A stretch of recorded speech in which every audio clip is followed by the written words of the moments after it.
New World has matured from its release back in late 2021, where it came with huge player numbers and much press fanfare, but fans are divided, with some disillusioned with how the game is developing, whilst others state it's never been in a better place. But what can't be denied is that player numbers have dropped off significantly since its heyday. So after spending 300 hours in New World, Reggie and the boys have plenty to say about it. The question I want to answer is whether New World can call itself the best MMO RPG right now, or has Amazon Game Studio missed their shot at greatness? And can the Season Pass help reinvigorate this game to its full potential and encourage both new and old players alike to venture back into this fantasy universe? Well, buckle in, my pedigree chums, and grab yourself a large cup of tea, because this is going to be our biggest review yet.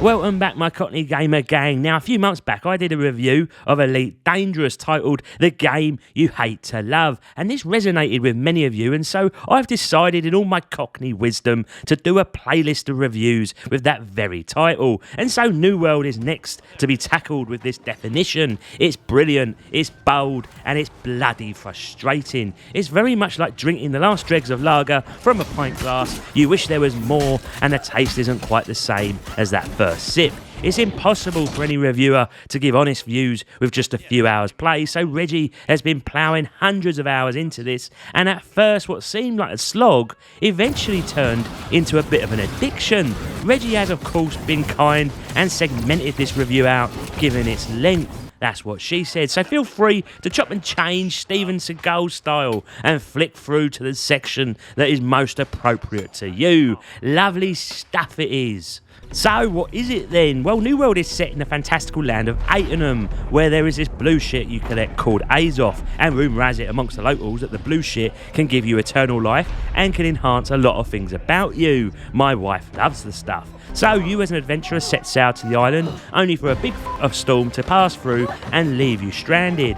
Anyway, shit gets weird at this point, because as you wake up, the half-dead captain of your ship asks you to go find some bloody box. And so you go do that, and then he comes back as some evil bastard to give you a proper good slap. But fear not, because it's you that gives him a proper good slap. And I believe the power of the box allows you to be resurrected when you die. Anyway, it's at this point that the game turns into a proper open world with other players, and you learn about the ancients, a civilization that once existed here. Anyway, that ancient civilization messed up proper by unleashing something called the corruption, which basically brings out the worst in people. Think of Frank the Mank when he did me dirty back in the 80s, and you'll be close to what I mean. And the corrupted are led by some evil bird, and as you travel across the land, you'll see all forms of nasties transformed by it. Now, if all this sounds like a crock of shit, you'll be right. It's convoluted nonsense, and even as fantasy goes, it's a pretty piss poor story. So with that, Reggie just switched off most of the time, and dare I say, when receiving quests, I would simply skip over the wordings just so I could get myself to the objective. Now, if you like to digest, suck in, and live the life of lore in games like this, then New World is right up your street. It also comes with some great voice acting from the quest givers, but there are literally hundreds upon hundreds of quests and side stories to consume that I much preferred to just get on with the action. World of Warcraft still wins for me on the story front, and indeed the immediate confrontation of Alliance and Horde, as it sets up these two warring factions which you must decide upon, with both battling the evil. But in New World, there isn't that same feeling of a world being on edge or that feeling of imminent danger at play. Instead, everything feels kind of safe, and even as the story blows out, you just don't feel that sense of urgency. The argument, of course, is that in a game of this nature, the story is not what drives the experience, but rather the journey itself. So what does make this a great experience then? Well, for starters, the combat system for the most part is bloody good. What stands out for me is how active the combat feels versus other MMOs. There is a block and roll button, and you'll constantly be hopping around enemies like a schizophrenic on Red Bull. And there are only 3 abilities that can be activated at any one time, which makes things a whole lot easier to manage. Back in the good old days when Reggie was just a little scrotum, he would be downloading mods just to manage the toolbar in World of Warcraft, and you'd need an in-depth knowledge of all abilities and how to chain them together. Now, for those players that love this, you might find New Worlds of Combat a little bit dumbed down, shall we say, but for most of us, it's really well thought out and highly approachable, and I actually think it's the best of all the MMOs. Likewise, abilities still contain the usual intricacies because what you are looking for is how perks on your armor and weapons interact with them. To dumb it down, your armor might give you a little health back every time you do major damage, and so you'll be looking at ways to mix and chain your combat abilities to get yourself a nice little heal. What's more, there is a need to master your weapons to open up more abilities, and this is done by grinding. Ah yes, the first time Reggie has used a word to describe New World, but it sadly won't be the last. As you master a weapon, which basically means using it over and over again until your eyes bleed, you unlock a skill tree of sorts that offers differing abilities and how potent they can be. And as you master a category of weapon to level 20, you can then swap it out and master up a different weapon. For example, you may wish to pick the granddaddy of them all and be the big dog and master the great sword. And once complete, you may want to move on to a magical staff. Hold the up, Reggie. What in God's name do you mean you can swap between a magical staff and a great sword? Isn't that like Harry Potter taking on Jean-Claude Van Damme? So, this for me is where New World has a major strength, and that is in its flexibility. You do not select a class like other MMOs and feel forever tied to them, but instead you can respec your character for a very small price. In essence, you could max out your character to level 60 playing as a brutal warrior through the whole game, but if you suddenly have a change of heart and wish to be a healer, it's no problem at all, requiring just a small amount of currency to make the respec.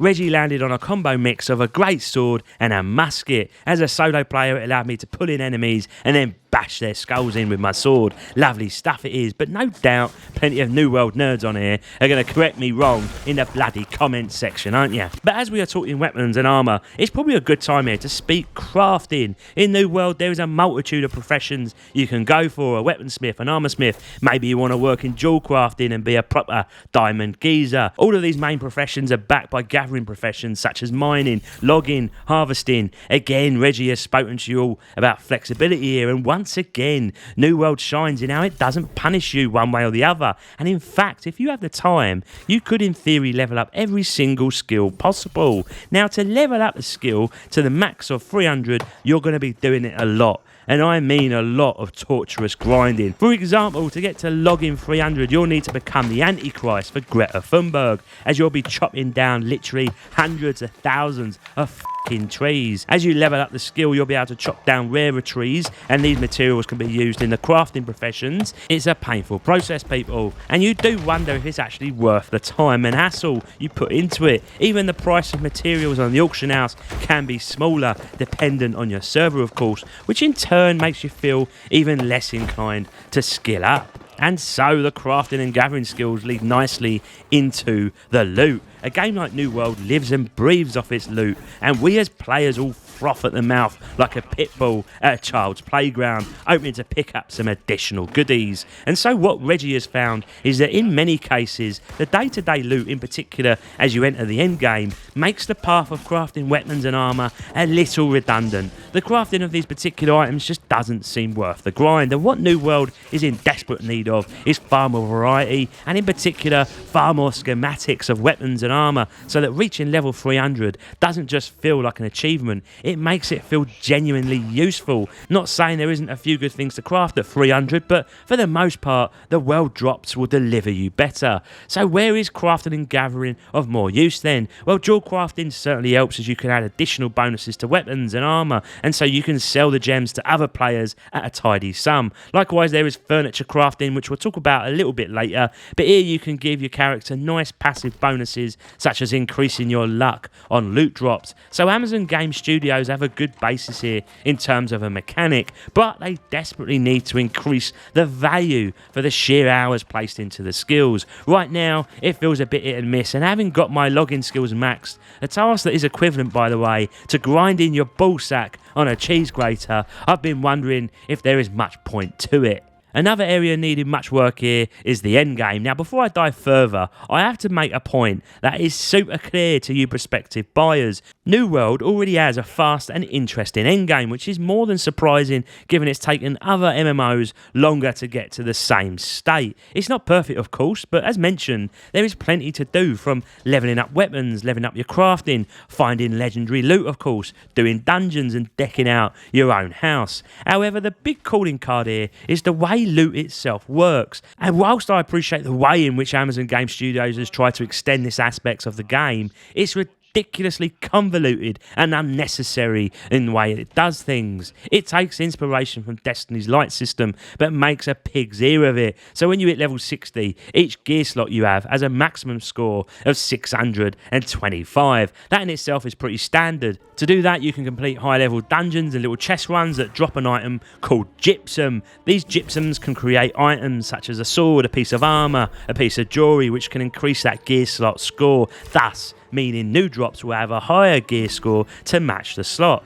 But this is the pig's ear part. Once a gear slot hits 600, these gypsum pieces no longer increase the score. Instead, you now have to farm something completely different called umbral shards. You'll get them in the same way as before, but you'll have to apply these shards to items to increase the gear score of the item in your gear slot, with 625 being the magical number. And it gets even more convoluted, people. Once you hit 625, you might find yourself a purple item like a greatsword that has a unique name but a gear score of just 590. So here you can use umbral shards on the gear to get it to legendary status and up to 625 again. If you have still made it to this point of the video and have hit the dislike button, I don't bloody blame you, because it's all a load of crap. In reality, it took Reggie several days of reading up and working out what all this nonsense meant, and I can almost guarantee you that someone in the comments will still correct Reggie in that he hasn't quite understood it all. And if that is the case, it just reinforces the point of what nonsense I am dealing with here.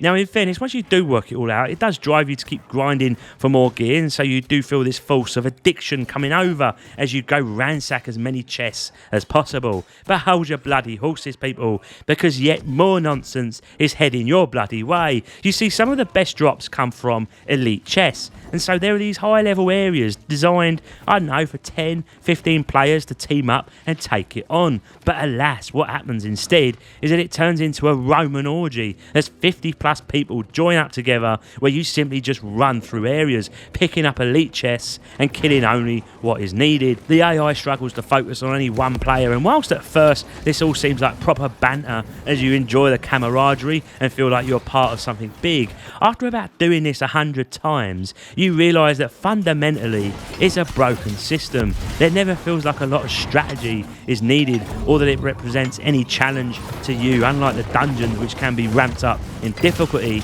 the open world sections can be chaotic, bonkers and fundamentally boring. It's almost ironic that there are people in these 50 plus groups demanding someone tank a high level boss, when in reality it turns into an American police beating. The endgame then has a lot of work for sure, but there is something here which is truly vital in understanding the value of New World, and that is indeed the value of money it asks you to put in. Unlike Final Fantasy Online, unlike World of Warcraft, unlike EVE Online back in the good old days, what Amazon Game Studio asks here as your monthly fee is precisely cool. That's right, boys and girls. What you have here is an always online game service with a huge world, a vast and intricate endgame for its infant age, all for the lowly sum of 0. It's incredibly impressive, and one that must be taken as a huge plus point when compared to similar games. And given that New World can be picked up in a sale for $20 at times, it represents absolutely incredible value, and one that is hard to beat. It's a no-brainer, and if you have a mate to partner up with, you're going to find a huge amount of fun here. The issue, of course, then is it doesn't have a stream of money flowing into the pockets of the developer, and so the updates are few and far between, and generally speaking, those updates that do occur are limited in scope and quite boring. For the veteran players here, this is where the game is dying and in desperate need of something new. Controversially, I do think a small monthly fee of, say, $5 would be beneficial if it's proven to increase the content here, or even a subsidised cost through Amazon Prime. Instead, what Amazon Game Studios has gone for is a battle pass where for $20 you can unlock rewards by completing tasks and quests before renewing again a few months later. Now, I've seen this work to some extent in other games, but I've yet to see it truly work at scale. Sea of Thieves is a solid attempt, I guess, and of course you've got Fortnite, but the latest patch notes for the first ever season pass for New World is somewhat underwhelming, and Reggie of course went balls deep into it for the purposes of this review. There is a free track on the season pass for those that do not want to give more money to Bezos, but also a paid track which gives some weapons, skins and some in-game money and the likes based on how far you progress the season. It splits out into doing mundane grindy tasks to earn XP in a bingo style game card, but also a journey branch which is more quest based. Now, in fairness to the Amazon overlords, they have promised this is not pay to win, as it's more about cosmetics and upping your sex appeal than anything else, but I would argue some of the quality of life improvements like armor sets are hidden behind additional real life spend when it should just be free to make things less painful. Even this initial season pass at $20 is a little underwhelming. The real fruits of its labour though must be judged not now but in 12 months to see where this investment goes. Will we see an increase in larger content pushes as the game is able to push more resources back into itself? Only time will tell, of course, but for returning players it might not be enough to keep you interested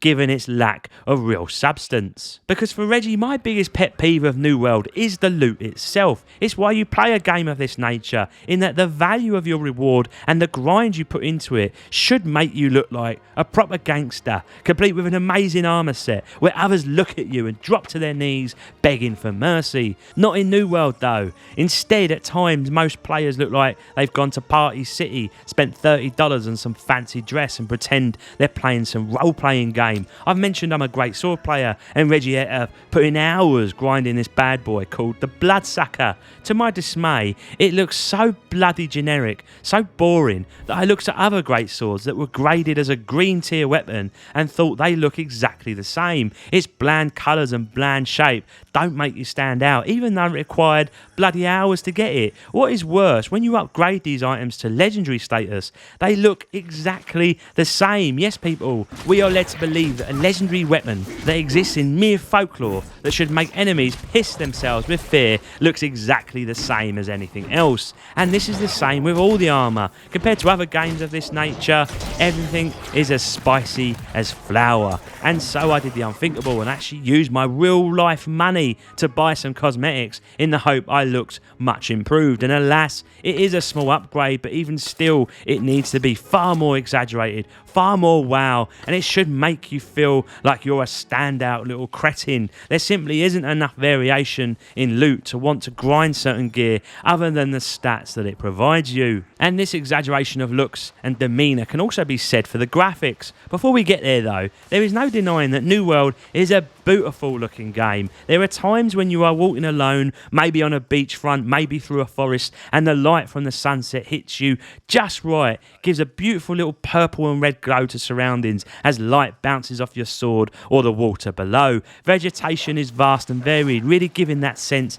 that you are actually walking through dense forests, and when entering a desert you truly can feel the heat from the haze. Considering this is an MMO, it's simply brilliant to see so much attention placed in the little graphical details. For example, Reggie got a little bit hard seeing that when his sword struck a rock, it left behind a little crack. I get that's not groundbreaking, but for games of this scale, these are the little things I appreciate. When entering a city, you'll see even more detail as bricks from buildings protrude out and the shadow of night envelope structures. And so with the graphical flair on display, we come back to the original point made at the beginning of this section, in which we talk about the exaggeration and interaction of said graphics, or more to the point, the art style. The art style itself is fine, but for Reggie's taste, exactly like his comments on the armour and weapons earlier, the artists need to double down here. Landscapes like the desert or forest look beautiful in their own way, but are they fantastical? Do I look at these and think I'm living in fantasy land? Even with its beauty, there is still an element of reality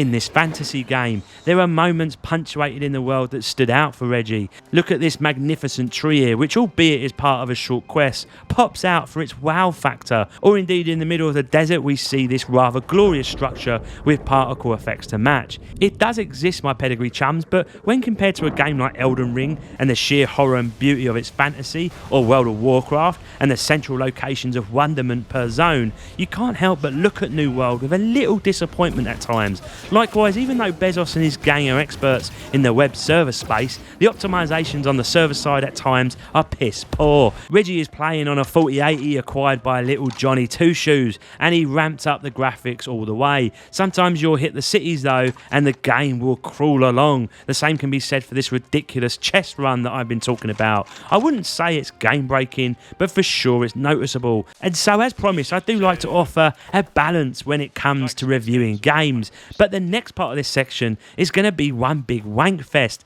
as I have zero issues to say regarding the sound. For my money, the sound in New World is some of the best to be released in gaming, and I could write whole essays as to why. The problem with a game that devotes itself to graphics and loot is that players can easily forget the impact that sound provides. Firstly, let's talk about the musical score, which is epic in every way. Dependent on the lands that you cross, music will fade in and out, and it has a distinctive Lord of the Rings vibe to it, with string quartets and large-scale symphonies humming to you on your travels. And I have to credit developers in how the music changes based on the fret level. Many a time I know I've aggroed an enemy not by what I'm seeing, but rather by what I'm hearing as the tempo of music picks up. Then comes the ambient sounds, where you can just stand still and listen to the birds chirping away or the sound of a river flowing next to you. Just take a little listen to this.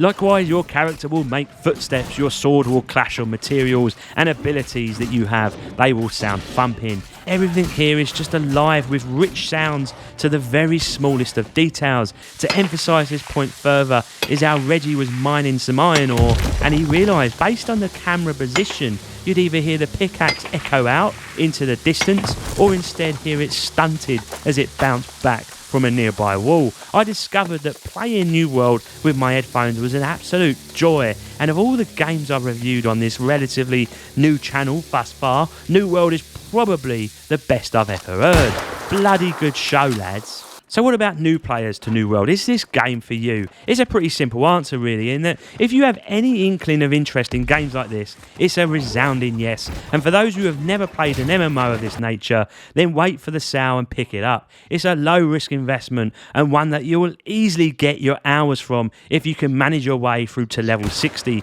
where arguably the game opens up proper. For returning players, those that may have started off in its early days, I would say yes, come back. New World had its problems at launch, yes, but with many of those things being fixed and the current spate of new content getting released, it might just be enough to get things moving again for those further updates. It's not perfect, of course. Amazon Game Studios have definitely dropped the ball on some updates and have yet to provide some much needed quality of life improvements, such as managing your storage sheds across cities as a whole versus individually, or having at least 10 armor slots for you to swap in and out on the fly for dungeon mutations or crafting. For those of you new to the game, that won't mean much to you, but just trust Reggie on this one. When you hit level 60, you're going to want these quality of life improvements. So New World is in a very strong place right now, even if the player numbers are dropping off a cliff. Dare I say, it was hurt by its early success, and many players who left may feel the journey was over before it begun. But New World isn't about its destination, but rather